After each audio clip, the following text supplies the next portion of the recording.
2 pinggan nasi, pizza, donat.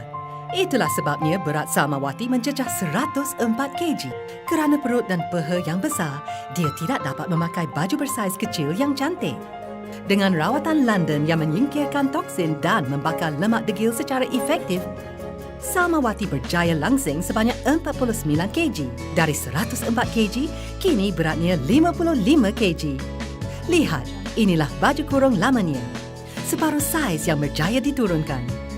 Peraduan jawab dan menang London. Menangi hadiah utama pakej pelangsingan bernilai RM4,000. Setiap peserta boleh mendapat satu sesi pelangsingan secara percuma. Soalannya, adakah Samawati langsing sebanyak 49 kg? Jawapan A, betul. B, salah. Cepat, SMS LD, jarak, nama, alamat dan jawapan ke 33884.